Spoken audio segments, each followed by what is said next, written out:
अस्सलामुअलैकुम viewers, welcome back to my channel law with clarity. आज के लेक्चर में हम सेक्शन नंबर 13, 14, 15, 16 एंड 17 को डिस्कस करेंगे। So students, let us start our lecture. Section number 13, consent defined. ये section कहता है कि अगर दो या दो से ज़्यादा लोग एक ही चीज़ पर एक ही मायने में एग्री कर जाते हैं तो हम ये कहेंगे कि इस एग्रीमेंट में इनकी कंसेंट शामिल है। फॉर एग्जाम्पल, अली नदीम को अपना सफ़ेद घोड़ा 20 लाख में सेल करना चाहता है और नदीम अली का सफ़ेद घोड़ा 20 लाख में ख़रीदना चाहता है, तो हम ये कहेंगे कि इस एग्रीमेंट में इन दोनों की कंसेंट शामिल है। अब हम एक और एग्जाम्पल देखते हैं। फ़र्ज़ करें अली अब्बास को अपना घर सेल करने का प्रपोज़ल देता है।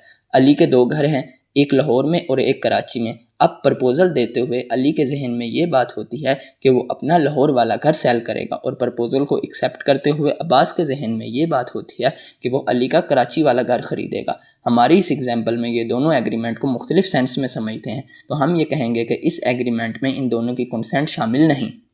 स्टूडेंट्स, स्लाइड्स आपकी स्क्रीन पे शो हो रही हैं। मैं आपको सेक्शंस को एक्सप्लेन कर रहा हूँ ताकि आपका वैल्यूएबल टाइम बच सके। Section number 14, free consent defined.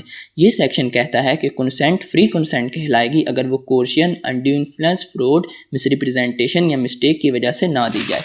Students परेशान मत हों, हम आने वाले सेक्शंस में इन सब टर्म्स को अच्छी तरह डिस्कस करेंगे। इस सेक्शन का दूसरा पार्ट ये कहता है कि कंसेंट फ्री कंसेंट नहीं समझी जाएगी अगर वो coercion, undue influence, fraud, misrepresentation या मिस्टेक के बगैर दी ही ना जाती। Section 15, coercion defined. ये सेक्शन हमें कोर्शन की डेफिनेशन बता रहा है और ये कहता है कि कोर्शन ये है कि अगर कोई शख्स कुछ ऐसा कर गुजरे या किसी शख्स को धमकी दे कि वो कुछ ऐसा कर गुजरेगा जो पाकिस्तान पीनल कोड में जुर्म है, या फिर वो शख्स किसी दूसरे शख्स की प्रॉपर्टी को कब्ज़े में ले ले, या फिर इसे धमकी दे कि वो उसके नुकसान में उसकी प्रॉपर्टी को कब्ज़े में ले लेगा। ये सेक्शन अपनी एक्सप्लेनेशन में हमें ये बताता है कि अगर कोई पाकिस्तानी शख्स किसी ऐसी जगह पर जहाँ पाकिस्तान पीनल कोड एप्लीकेबल ना हो कुछ ऐसा करके जो पाकिस्तान पीनल कोड में जुर्म है, उस जगह के शहरी को अपने साथ कॉन्ट्रैक्ट में एंटर करने पर मजबूर करता है, तो इसका ये एक्ट लॉ की नज़र में कोर्शन कहलाएगा। इस चीज़ से कोई फ़र्क नहीं पड़ेगा कि इस जगह पर पीपीसी एप्लीकेबल है या नहीं। फॉर एग्जाम्पल, अली एक पाकिस्तानी शख्स है और वो इंग्लैंड की हदूद में सफ़र करते एक अंग्रेज़ी जहाज़ पर सवार है और इसी जहाज़ पर सवार एक शख्स थॉमस पर क्रिमिनल इंटिमिडेशन एक्सरसाइज करके इसे अपने साथ किसी एग्रीमेंट में एंटर करने पर मजबूर कर लेता है। डियर स्टूडेंट्स, क्रिमिनल इंटिमिडेशन का मतलब ये है कि किसी शख्स को धमकी देकर इससे कोई काम करवाना, और ये सेक्शन 506 पीपीसी के तहत जुर्म है। अब हालांकि पीपीसी इंग्लैंड में एप्लीकेबल नहीं है, मगर फिर भी कानून की नज़र में अली ने थॉमस को कोर्शन के ज़रिए कॉन्ट्रैक्ट करने पर मजबूर किया। Section 16, undue influence defined. इस सेक्शन का पहला पार्ट हमें ये बता रहा है कि अगर किसी कॉन्ट्रैक्ट की एक पार्टी दूसरी पार्टी पर डोमिनेशन की पोजीशन में है, गलबे की हालत में है, और वो पहली पार्टी अपनी इस पोजीशन को गैर मुनसिफाना फ़ायदा हासिल करने के लिए इस्तेमाल करती है, तो ऐसे कॉन्ट्रैक्ट को हम ये कहेंगे कि ये कॉन्ट्रैक्ट अनड्यू इन्फ्लुएंस की वजह से निकल कर आया है। इस सेक्शन का दूसरा पार्ट हमें वो कंडीशंस बता रहा है जिनके पूरा होने पर हम ये कहेंगे कि एक पार्टी दूसरी पार्टी पर गलबे की हालत में है। नंबर 1 पर ये कि अगर एक पार्टी दूसरी पार्टी पर अपीरेंट या रियल अथॉरिटी रखती है, तो हम ये कहेंगे कि वो पहली पार्टी इस दूसरी पार्टी पर डोमिनेशन की पोजीशन में है। डियर स्टूडेंट्स, रियल अथॉरिटी एक ऐसी अथॉरिटी होती है जो किसी कानून, मनसब या ओहदे से निकल कर आती है। मसलन जेल सुप्रीडेंट और कैदी का रिश्ता, सीनियर ऑफिसर और मातहत सिपाहियों का रिश्ता। और अपीरेंट अथॉरिटी एक ऐसी अथॉरिटी होती है जो किसी कानून, ओहदे या मनसब की वजह से तो नहीं आती, लेकिन किसी तीसरे आदमी की नज़र में एक शख्स दूसरे पर इख्तियार रखता है, मसलन बाप और बेटे का रिश्ता। नंबर 2 पर कि अगर कोई शख्स किसी दूसरे शख्स के साथ फिडूशरी रिलेशनशिप में है। फिडूशरी रिलेशनशिप इत्मीनान और भरोसे का रिश्ता होता है, जहां एक आदमी दूसरे पर इत्मीनान और भरोसा करता है और वो दूसरा शख्स इसके बेहतरीन मफादात में काम करने का पाबंद होता है, मसलन डॉक्टर और मरीज़ का रिश्ता, वकील और साइल का रिश्ता वगैरह। नंबर 3 पर यह कि अगर कोई शख्स किसी ऐसे शख्स के साथ कॉन्ट्रैक्ट करता है जिसकी जहनी सलाहियत बुढ़ापे की वजह से या जहनी या जिस्मानी बीमारी की वजह से ख़त्म हो गई है, तो हम ये कहेंगे कि वो पहला शख्स उस दूसरे शख्स पर डोमिनेशन की पोजीशन में है। इस सेक्शन का तीसरा पार्ट हमें ये बताता है कि अगर कोई शख्स किसी दूसरे शख्स पर डोमिनेशन की पोजीशन में है और वो दोनों कॉन्ट्रैक्ट में एंटर कर जाते हैं और कॉन्ट्रैक्ट की टर्म्स को देखकर ऐसा लगता है कि ये एक गैर मुनसिफाना कॉन्ट्रैक्ट है, तो इस बात को साबित करने का बोझ कि ये कॉन्ट्रैक्ट अनड्यू इन्फ्लुएंस से निकल कर नहीं आया है उस शख्स पर होगा जो डोमिनेशन की पोजीशन में है। फॉर एग्जांपल, ए अपने बेटे बी को इसकी मिनोरिटी के दौरान कुछ रकम लोन के तौर पर देता है और बाद में अपने बेटे के मेजर होने पर ए अपना पेरेंटल इन्फ्लुएंस यूज़ करते हुए उससे एक बॉन्ड लिखवा लेता है जिसमें बी ए की दी गई रकम से ज़्यादा पैसे देने के लिए खुद को पाबंद कर लेता है। तो हम ये कहेंगे कि ए ने अनड्यू इन्फ्लुएंस एक्सरसाइज किया। स्टूडेंट्स, बॉन्ड एक किस्म का प्रोमिस होता है जो किसी को कुछ करने के लिए बाइंड करता है।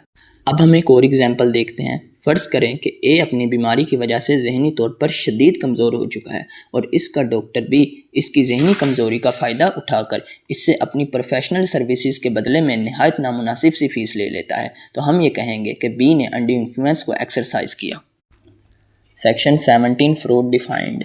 ये सेक्शन हमें फ्रॉड की डेफिनेशन बता रहा है और ये कहता है कि फ्रॉड का मतलब ये है कि कॉन्ट्रैक्ट की एक पार्टी खुद से या किसी के साथ मिलके या अपने एजेंट के ज़रिए। डियर स्टूडेंट्स, एजेंट वो पर्सन होता है जो किसी के बिहाफ पर कोई एक्ट करता है।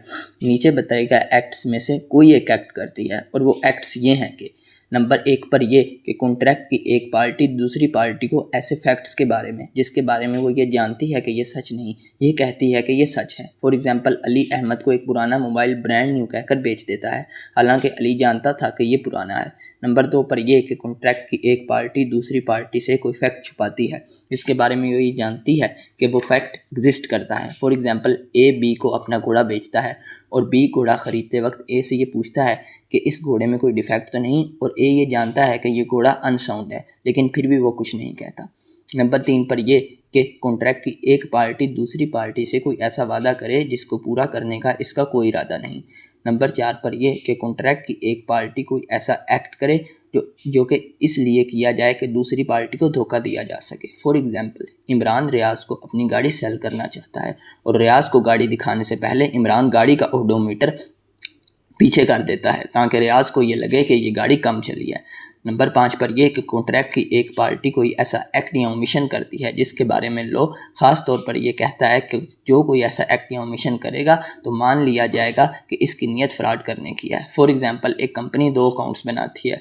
एक अकाउंट वो जाहिर और दूसरे को वो छुपा लेती है ताकि वो अपनी इनकम को छुपा ले और टैक्स से बच सके, और लॉ ख़ास तौर पर यह कहता है कि टैक्स चोरी जुर्म है।